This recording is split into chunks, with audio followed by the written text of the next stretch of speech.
Hi friends, this is Mangal and Muralidharan talking to you from India. I'm going to talk to you about critical thinking. How do we really nourish critical thinking among our learners? This is a big question that most of us ask because today critical thinking has become almost very, uh, meager. I would say it's very limited because we don't really encourage students to do critical reading, and they don't reflect critically when they read. They are to become resistant readers. When we were doing a lot of courses on reading, we were taught, or rather trained, to understand reading against the grain. In fact, there's a book by Terry Eagleton on reading against the grain. And we were trained on 21st century literary theories, wherein we were asked to know about how to critically evaluate whatever we read, how to understand the agenda of the writer, and how does a reader reflect. And we talked about readerly text and writerly text, and we also talked about the gestalt in the mind, etc.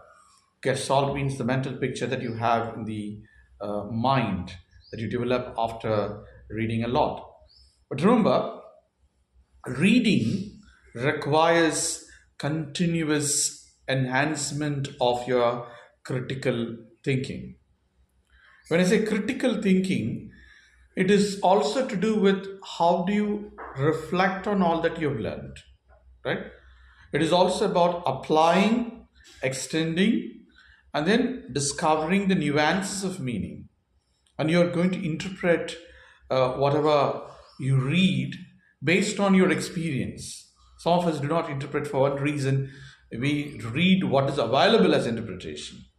Please don't buy any interpretation. Think and interpret.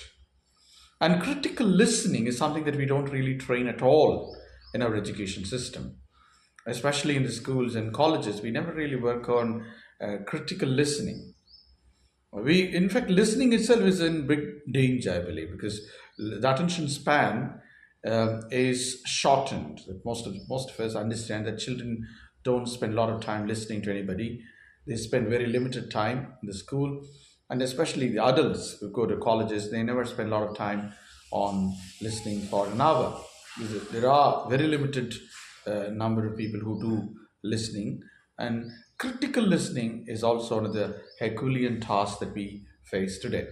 So please understand, how do we really work on critical listening skills? Critical listening skills can be imbibed only on the basis of decoding why the fellow says what he says, or what is the real agenda behind the statement, or what is the culture in which that fellow is brought up. In other words, there is a cultural scenario, there's an economic scenario, there's a political scenario, there is also an ideology at work, right?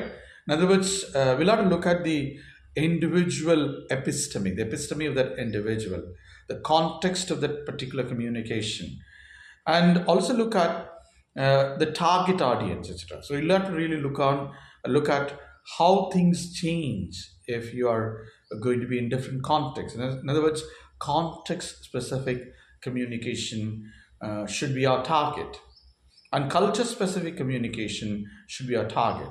So learning to listen and learning to think about what we have listened are very important for anybody to work on their critical listening. Critical listening comes only when you think through whatever you've listened to.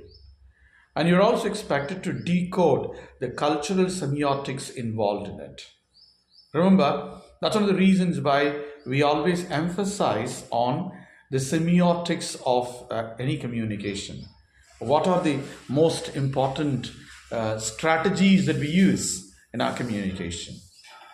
We should also look at the so called critical reading skills. Reading is not necessarily understanding whatever we read, reading is also trying to decode how this reading will influence the way I think, the way I speak, the way I read further. Or it does influence my personality, my attitude, etc. So, reading critical reading skills are also extremely important. I think we'll have to work on these two areas right now. I'm going to put similar videos again and again. If you want to know more about me, visit me at www.mangalpratapan.in. Bye bye. See you.